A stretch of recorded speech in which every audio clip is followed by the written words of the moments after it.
सब कहूँ बुझाई, सुनहु तात मति मन चित लाई। मैं अर मोर तोर तै माया,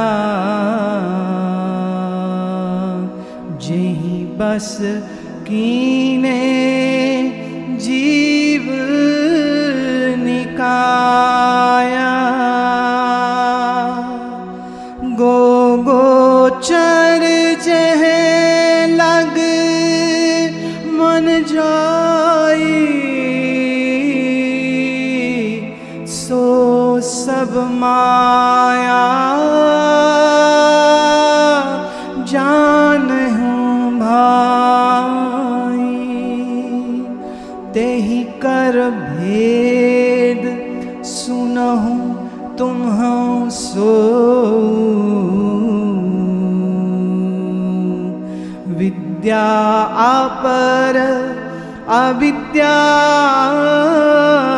दो। एक दुष्ट अतिशय दुख रूपा, जा बस जीव पराभव कूपा।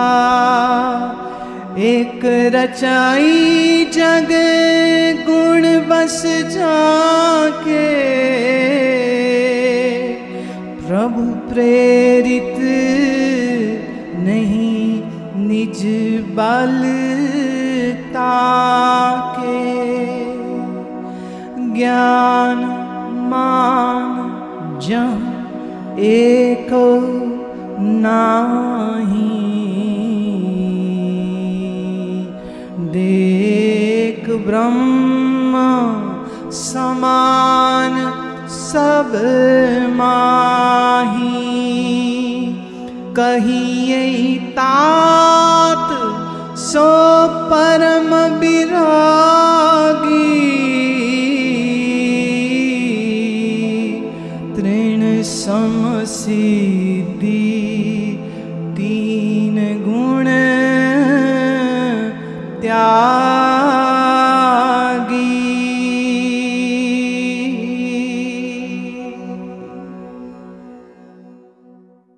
प्रभु राम कहते हैं, थोड़े मैं सब कहूँ बुझाई। मैं थोड़े में ही बोलूँगा और तुझको सब समझ लग जाएगी। ज्ञानवान का पहचान ये नहीं है कि दिनों दिन वो बोलता रहे पर सुनने वाले को कोई बात ही पल्ले ना पड़े। ज्ञानवान की पहचान यह होती है कि वो सार गर्भित बात बोले और सामने वाले को समझ आ जाए। अब there has to be a beautiful calibre on both sides. जो गुरु सक्षम हो और शिष्य सक्षम हो तो थोड़े में बात निपट जाती। गुरु तो है सक्षम, शिष्य है एकदम बुद्धि से थका हुआ, हारा हुआ, कामी, वासना, लोभ से भरा हुआ, कॉम्बिनेशन नहीं बन रहा। कभी कभी ऐसा भी होता है, ये जो शिष्य है वो तो बड़ा ही उत्तम है, बड़ा ज्ञान की इच्छा है, बड़ा वैराग्य है, बड़ा संयमी है, बड़ा नियमी है, पर भूल से जिसको वो गुरु मान बैठा है, वो गुरु जी तो गुरु घंटाल हैं, वो गुरु है ही नहीं। यहाँ भी कॉम्बिनेशन गड़बड़ हो गए। The combination has to be perfect. जो गुरु सक्षम तो शिष्य भी सक्षम होना चाहिए। जो गुरु बीतराग ज्ञानी त्यागी होवे तो शिष्य संयमी, समर्पित, अनुशासित होना चाहिए। सो राम एक पूर्ण व्यक्ति हैं और लक्ष्मण एक पूर्ण जिज्ञासु हैं। इसलिए श्री राम कहते हैं मैं थोड़ा कहूँगा और इतने में तुमको बूझ जाएगा, सब तुझको समझ में आ जाएगा। तो सुनहु तात, ए मेरे भ्राता, ए मेरे भाई, ए मेरे मित्र, सुनो, मत मन चित्त लाई। दो चीजों की बात यहां कर रहे हैं श्री राम। पहले मति, तुम्हारी मति स्थिर होनी चाहिए, तो स्थिर मति मेरी तरफ लगाओ। दूसरा, मन मेरी तरफ लगाओ। चित्त और मति तुम्हारी ठहरी हुई होनी चाहिए। जो शिष्य की मन इधर उधर सोच विचार करे तो गुरुजी क्या बोल रहे हैं तो समझ ही नहीं आने वाली बात, क्योंकि the mind is not present to understand.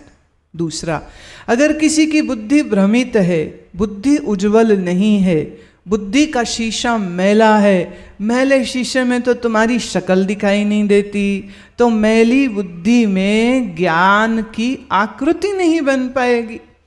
सो दो बातें यहाँ श्री राम कह रहे हैं। एक, मन स्थिर होना चाहिए। दूसरे, आपकी मति अर्थात आपकी बुद्धि स्थित होनी चाहिए, टिकी हुई होनी चाहिए। क्या पहचान है इसकी? जैसे इस समय आप सुन रहे हो, मैं सुना रही हूं, इतने समय में आपका मन कोई ख्याल ना करे, कोई दूसरा विचार ना आए, घर का, बाहर का, इधर का, उधर का, आगे का, पीछे का, भूत का, भविष्य का, लेने का, देने का, कोई विचार तुम्हारे मन में नहीं आवे और मन तुम्हारा पूर्ण रूपेण शांत होवे, absolutely still, absolutely serene, absolutely stable, मन कहीं भाग ही नहीं रहा है, तो मन शांत हो और बुद्धि ठहरी हुई हो, तो श्री राम कहते हैं मैं जो बात कहूँगा ये तुझको थोड़े में ही समझ आ जाएगी। पहला प्रश्न क्या था कि माया क्या है? राम कहते हैं मैं अर मोर तोर तह माया। मोर मने मेरा, तोर मने तेरा, तीन हुए, मैं, मेरा और तेरा। बोले माया बस इतनी ही है। जब तुम कहते हो ये मैं हूं, माया शुरू हो गई। ये मेरा है, माया शुरू हो गई। वो तेरा है, माया शुरू हो गई। Can you think of anything without putting my और yours? There won't be anything left. मेरे भाई, मेरी बहन, मेरे रिश्तेदार, मेरी माँ, मेरा बाप, मेरा घर, मेरा धंधा, मेरी बिरादरी, मेरी भाषा, मेरा देश, हाँ, मेरा मेरा मेरा, और ये सब मेरे के साथ तुम्हारी मैं पुष्ट होती, और जहां मैं खड़ी हो जाएगी तो वहां दूसरा भी तो आ ही जाएगा।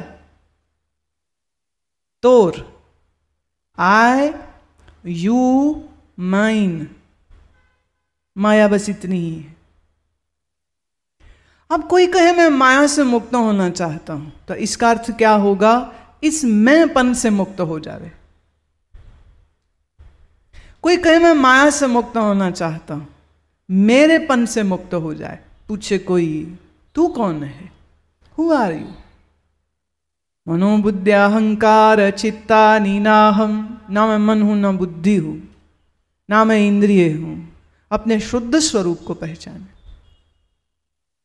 जब मैं देह मन बुद्धि नहीं, तो फिर देह का घर परिवार संसार वो भी मेरा नहीं, तो मेरा कुछ है नहीं। और जब अपना आप देखता है, जानता है, तो सब में वही ईश्वरत्व दिखने लग जाता है, तो तेरा भी कुछ नहीं रह जाता है। तो ना मैं रहा, ना मेरा रहा, ना तेरा रहा। ये हुई माया से मुक्ति की युक्ति, जो बिना कहे श्री राम ने इस एक पंक्ति में हमको दे दी है। मैं और मोर तोर तह माया, जह बस कीने जीव निकाया। समस्त जीवों को इसी माया ने पकड़ रखा। कहीं चला जावे, मैं चलती रहती। मुझे खाने को दो, मुझे पूछो, मेरी इज्जत करो, मुझे प्यार करो, मुझे ये भी चाहिए, मुझे वो भी चाहिए। और तो और ये जीव जब भगवान के द्वार पर भी जाता है ना, तो वहाँ भी मैं करता रहता है। भगवान मुझे ये दे दो, भगवान मुझे ये दे दो, भगवान मुझे ये दे दो। चूंकि तुम भिखारी बनकर के मंदिरों में टक्करें मारते फिरते हो, तो तुम्हारी इस कमी को देख करके कई सारे तुम्हें मूर्ख बनाने के लिए आ जाते हैं। वो कहते देखो हमारी डायरेक्ट सेटिंग है भगवान के साथ, तो तुम मुझे पैसा दो और मैं तुमको कृपा दिलवा दूंगा। तुम्हें क्या चाहिए वो वाया मी, गो वाया मी, मेरे जरिए से तुमको मिल सकती। कभी मंत्र के नाम से, कभी तंत्र के नाम से, कभी शक्तियों के नाम से, कभी लाल किताब, पीली किताब, काली किताब के नाम से, कभी हनुमान यंत्र, कभी लक्ष्मी यंत्र के नाम से, और कभी कभी ये कुछ भी इस्तेमाल नहीं करते, बोले सीधे कृपा करते हैं। और फिर ये जीव माया वशीभूत हुआ, ये चक्रों में पड़ जाता है। मैं और मोर तोर तह माया, और सब जीव इसी के चक्कर में पड़े हुए। अब माया की प्रोग्रेशन श्री राम ने दी। गो गोचर लग मन जह जाई। गो मतलब तुम्हारी इंद्रियां, तुम्हारी आंखें गोचर, जो कुछ बाहर देखती हैं, इन आंखों से लेके समस्त संसार, जहां जहां तुम्हारा मन जा सकता है, चांद, मार्स, सितारे, आकाशगंगा, ग्रह, नक्षत्र, भू, इस धरती पर जितने देश विदेश, समंदर। संता से किसी ने पूछा कि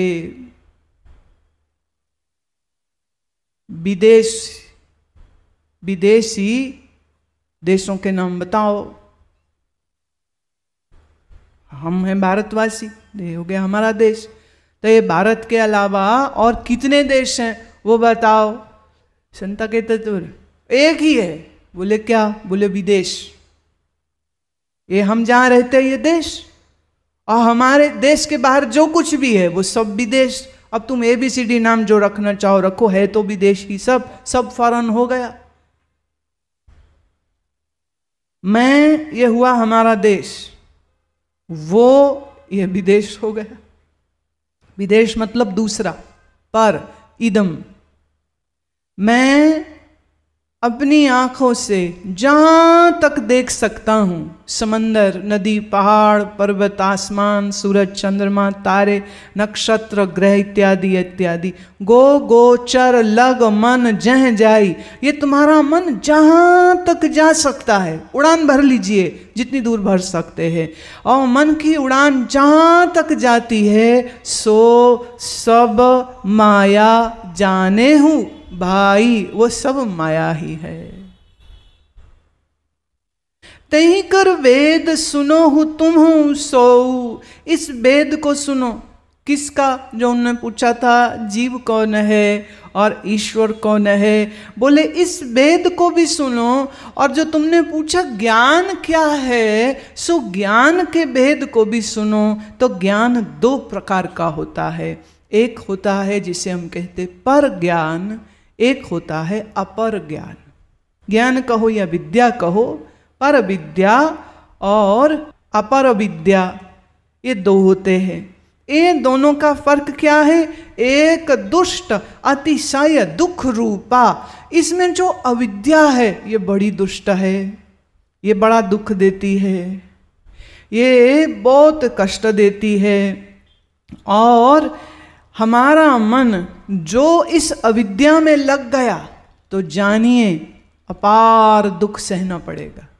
देखिए, आपने बड़ी होशियारी से बड़े बड़े ज्ञान प्राप्त किए, जैसे पैसा कैसे बनाना, फैक्ट्री कैसे चलानी, डॉक्टर, इंजीनियर, लॉयर, अकाउंटेंट हो गए, BCA, MCA, MTech, MBA कर लिया, बहुत डिग्री हासिल कर लिए, वेरी गुड, परफेक्ट। बट ये सब शिक्षा के बाद, ये फैक्ट्री दुकान चलाने के बाद एंड रिजल्ट तुम्हारे मन में दुख है, शोक है कि आनंद है? क्या है? What is the end result? काम धंधा चलाते चलाते, एजुकेशन लेते समय भी टेंशन, और एजुकेशन के बाद जब जॉब करता है तो जॉब और टेंशन, धन कमाने में भी टेंशन, और जब धन आ जाता है तो दूसरों को टेंशन हो जाती है कि इसके पास इतना कैसे आ गया। एक लड़का कह रहा था, बोले मैं अपने BTech के पहले साल में फेल हो गया। कह रहे फेल मैं हुआ, और तकलीफ मेरे रिश्तेदारों को हो रही है कि फेल क्यों हो गया, ये नालायक फेल क्यों हो गया। भाई तुमको क्या, मैं फेल हुआ हूं, हो गया, सो व्हाट। पढ़ाई पढ़ने में तकलीफ, जॉब करने में तकलीफ, फिर जॉब जहां करते वहां पॉलिटिक्स चलती है ऑफिस की, वो तकलीफ, आना जाना वो तकलीफ, आज की महंगाई वो तकलीफ, खाना पीना महंगा हो गया ये तकलीफ। तो ये जो आपका एजुकेशन है या ये जो आपका सांसारिक ज्ञान है, इस ज्ञान के प्राप्ति के बाद भी मन में दुख भी है, शोक भी है, संताप भी है। तो श्री राम कह रहे हैं एक ज्ञान है अपर विद्या और एक है पर विद्या। आप अगर संसार के ज्ञान को लेने में लगे रहोगे, ज्ञान तो वो भी है, देखिए ज्ञान तो वो भी है, लेकिन इस ज्ञान का फल क्या है, चित्त शोक रहित नहीं होता है। और दूसरा है परमात्मा का ज्ञान, इस ज्ञान को प्राप्त करने पर मन शोक रहित होता है, संताप रहित होता है, मोह का नाश होता है, भय का नाश होता है। तो इस संसार में ज्ञान श्री राम कह रहे हैं 2 प्रकार के होते हैं। अब प्रश्न आया था कि भक्ति क्या है, ये भक्ति क्या है। तो श्री राम उत्तर देते हैं ज्ञान मान जहां एकौ नाही। ज्ञान तो बड़ा है लेकिन अभिमान जरा भी नहीं है। ज्ञान तो बहुत है पर अभिमान जरा भी नहीं है। देख ब्रह्म समान सब माही, वह अंतर्यामी सच्चिदानंद व्यापक प्रभु को सब में समान रूप से देखता है। कहिए तात सो परम विरागी, ऐसा व्यक्ति वैराग्यवान होता है। और कैसा वैरागी, परम वैरागी होता है। तृण सम सिद्धि 3 गुण त्यागी, तृण माने घास का तिनका। जैसे हम सूखी घास, हम बैठे अभी जमीन में, आपके लग जावे घास, उठो देखो तिनका लगा, क्या करोगे, संभाल के रखोगे, अपने लॉकर में रख दोगे। तिनका है ऐसे कपड़े से निकालोगे और फेंक दोगे। तो भक्त कौन है, जो समस्त सिद्धियों को त्याग देता है। देखिए पहले तो सिद्धि प्राप्त करना कोई खालाजी का बाड़ा नहीं है। अणिमा महिमा लघिमा इत्यादि ये सिद्धियां कोई छोटी बात नहीं। भविष्य का ज्ञान प्राप्त कर लेना कोई छोटी बात नहीं। हाँ, किसी के मन में क्या भाव है ये जान लेना भी छोटी बात नहीं है। और जो चाहे हम वो हम प्राप्त कर सकें, ये शक्ति प्राप्त कर लेना भी आसान काम नहीं है। पर होता पता क्या है, जैसे एक स्वामी जी मुझे बता रहे थे कि उनके गुरु, उन्होंने देवी मंत्र सिद्ध किया। देवी मंत्र सिद्ध किया तो उनके पास वाक सिद्धि हो गई। वाक माने जिसको जो कह दे वो सच हो जाए। अब ये वाक सिद्धि आई, शक्ति आई, तो देखो जब शक्ति आएगी तो बंदा आराम से तो बैठने नहीं वाला। भाई तुम्हारे घर में नया स्कूटर, नई कार आए तो क्या पड़ी रहेगी कि चला के देखना चाहोगे? एक चक्कर तो काटें इसे, चलती कैसे है, थोड़ी हवा तो खावें, देखें तो सही, ट्रायल तो लेना चाहिए। आपको किसी ने नया ड्रेस भेंट किया तो ऐसे ही पड़ा रहने देंगे लिफाफे में क्या? ना, तुरंत खोल के पहन के देखोगे। कोई आपको कोई जेवर दे दे तो ऐसे ही रहने दोगे कि कोई नहीं, पड़ा रहने दो, क्या करना है अभी देख के? अरे आवे तो सही, खाना पीना सब छूट जाएगा। पहले वो नई वस्तु को इस्तेमाल करके ट्राई करके देखेंगे। बस मन तो वही है ना, कार स्कूटर जेवर नया मिले तो उछल उछल पड़ता है। यहाँ शक्ति आ गई, वाक सिद्धि की, तो क्या टिक के बैठेगा? ना ना ना, उछल पड़ा। तो दुकान खोल ली, कैसे जल्दी ही ये बात प्रसिद्ध हो कर दी उन्होंने। अपने 2-4 चेलों को बोल दिया, जिसको जो कहा उसका वो काम हो गया, जिसको जो कहा उसका वो काम हो गया। तो ऐसी बात होते ही ना आग की तरह ये बात फैल गई कि स्वामी जी के पास तो कोई शक्ति आ गई है। जो वहाँ लाइनें लगी लगने, जो आवे फल और मिठाई पैसा सब चढ़ रहा है। स्वामी जी को ना पैसा ना उनको फल से कोई मतलब था, वो जो वाहवाही मिल रही थी ना उसमें उनको बड़ा मजा आ रहा था। उस मजे के चक्कर में उन्होंने कुछ काम गलत भी कर दिए, जैसे जो किसी ने उनको प्रणाम न किया तो श्राप दे दिए, जो किसी ने उनको पूजा नहीं करी तो उनसे नाराज हो गए, और उनका नाराज होने का मतलब कि सामने वाले की तो कुछ दुर्दशा हो जाएगी। धीरे धीरे करते करते जो देवी की प्यार प्रेम भक्ति साधना थी वो तो गई छूट, और लोगों के स्यापों में पड़ गए और दान दक्षिणा पूजा में पड़ गए। फिर एक दिन ऋषिकेश में गंगा किनारे पर वो सैर कर रहे थे, सामने से एक साधु आया, इतनी तेजी से आया, पतला दुबला, यूं तो आओ देखा न ताओ, विदाउट एनी रीजन उनने स्वामी के जोर के चमाट मारा, इतने जोर से कि वो जमीन पर धाएं करके गिर गए। और वो लाल लाल आंखें किए हुए साधु कहता है, इसलिए बना था तू स्वामी, दान दक्षिणा पूजा लेने के लिए तू स्वामी बना था?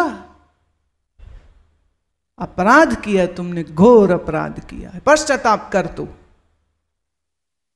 तो वो तो अंदर तक कांप गए कि कौन है जिन्हें सब पता है कि क्या मंत्र से सिद्धि करी है या किस देवी की उन्होंने सिद्धि करी है, वो सब कुछ उन्होंने बोल दिया। बोले मैं तो अंदर तलक कांप गया, कौन है ये? बोले वहीं जमीन में पड़े पड़े मेरे मन में एक भाव ये जगा कि this is my wake up call, I should not be doing this, ये काम मुझे नहीं करना है। तो जो वो लोगों से पूजा और वाहवाही और चेलागिरी जो वो करते रहे इतने सालों तलक, उन्होंने उसी क्षण सब कुछ छोड़ने का संकल्प किया और पश्चाताप और अपने जीवन को सुधारने के लिए और साधना पथ पर वापस लगने के लिए वह व्यास गुफा से ऊपर, ऋषिकेश के ऊपर एक जगह है व्यास गुफा, उसके ऊपर उन्होंने अपना ठिकाना बना लिया। सब चेले वाले छोड़ दिए, धन आश्रम सब छोड़ दिया। एक चिट्ठी भर लिख गए कि जिसको जो सामान यहाँ से चाहिए हो वो सब ले जावें, इस आश्रम और इस आश्रम की संपत्ति पर मेरा कोई दखल और अधिकार नहीं है, और खुद वो एकांत में चले गए। इन्हीं स्वामी के शिष्य थे जो हमारे शहर में आए थे, और ये बात उन्होंने अपने गुरु जी के विषय में हमको ये बात बताई थी कि छोटी मोटी सिद्धि ले करके फिर संसार की पूजा पत्री और मान सम्मान के चक्कर में पड़ना ये भक्त का लक्षण नहीं होता है। भक्त रिद्धियां सिद्धियां इन शक्तियों के आने पर उनको नमस्कार करते हैं, लेकिन उसका उपयोग नहीं करते। उसका उपयोग सर्वथा वर्जित माना गया है, क्योंकि अगर इन शक्तियों का उपयोग करेगा तो सिर्फ स्वार्थ की साधना हो जाएगी, और भक्ति में वैराग्य बढ़ता है, और वैराग्य बढ़ना चाहिए। जहाँ वैराग्य कम हो गया, मेरा चेले बन जाएं और मैं बड़ा गुरु हो जाऊं और मेरे बहुत आश्रम हो जाएं, अगर ऐसी भावना किसी साधु के अंदर आ जाती है तो ये उसके पतन का कारण बन जाती है। तो श्री राम लक्ष्मण जी को उत्तर दे रहे हैं कि भक्त कौन होता है जिसके मन में रिद्धियों सिद्धियों शक्तियों को प्राप्त करने की इच्छा नहीं होती है। सहज प्राप्त हो जावे तो वो उसको घास के तिनके की न्याय फेंक देता है, उसका वह उपयोग नहीं करता है। और यह बात हम सबको समझनी होगी कि जीवन में अगर हम सरसता और भक्ति को बढ़ाना चाहते हैं, अगर वैराग्य को बढ़ाना चाहते हैं, तो हमको क्या कुछ आता है उसका ढिंडोरा नहीं पीटना चाहिए। जैसे अभी नवरात्रि आ रही है ना, 9 दिन बहुत सारे लोग व्रत रखेंगे, उपवास रखेंगे, माता के मंदिर भी जाएंगे पर घोषणा करते रहेंगे सबको, जहाँ जाएंगे ना सबको, मेरा तो उपवास है, मेरा तो उपवास है। और उपवास के नाम पर इतना माल खाएंगे जो आम तौर में खाते नहीं हैं।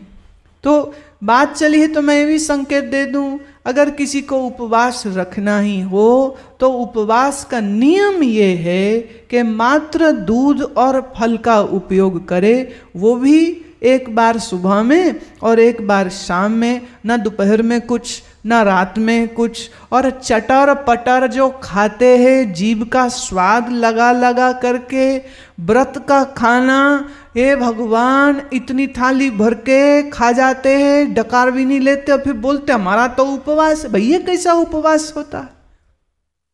उपवास का मतलब सिर्फ दूध और फल होना चाहिए और दोनों समय बैठ करके मंत्र साधना करे, पाठ करे, वाणी से, वचन से, कर्म से, विचारों से शुद्धता का पालन करे, सात्विक रहे, तब तो हुआ उपवास, नहीं तो हो गया दिखावा, नहीं तो हो गया ड्रामा। एक हलवाई कह रहे थे मुझे, मेरे बहुत सारे शिष्य हलवाई हैं, वो बता रहे थे, बोले जितनी बिक्री हमारी नवरात्रों में होती ना इतनी कभी नहीं होती। बोले ये 8 दिन के लिए तैयारी हम 1 महीने पहले करते हैं और सामान बनाते हैं और वो धड़ाधड़ बिकता है, क्योंकि माताएं मेरा तो उपवास है, मैं कहाँ से काम करूं, बहाना लगा के घर का काम ही नहीं करती हैं। तो पका पकाया हलवाई के यहाँ से सामान आएगा, वो तो मीठा भी चाहिए, अरे पूजा में मीठा रखना है, देवी माँ का हम बहाना बनाते, देवी माँ का भोग लगाएंगे तो बर्फी मावा सब चाहिए। बोले जितनी बिक्री हमारी नवरात्रों में होती है उतनी बिक्री आगे पीछे नहीं है, दिवाली जो होनी सो तो होनी है। खाने पीने का उपक्रम करना और फिर कहना उपवास सो तो उचित नहीं है। तो मेरा ये सुझाव है आपके आगे, जैसे इच्छा हो तैसा करिएगा। उपवास का मतलब है इंद्रियों का संयम, उपवास का मतलब है मन के संयम में रहना, उपवास का मतलब उप माने पास, वास माने रहना। आप जिसका भी उपवास कर रहे हैं उस इष्ट के ध्यान में हमेशा रहना, इसे उपवास कहते। तो नवरात्रि है तो फिर देवी के स्मरण में, चिंतन में, मनन में ये आपका मन लगा रहे। और खाना पीना, गाली गलौच, चुगली, निंदा, सिनेमा, शॉपिंग, गप्पे हाँकना, ये सब काम उन दिनों में नहीं करना चाहिए। हम लोग थोड़ा सा भी धर्म करते ना तो ड्रामा ज्यादा करते, उसका ढिंडोरा भी पीटते हैं।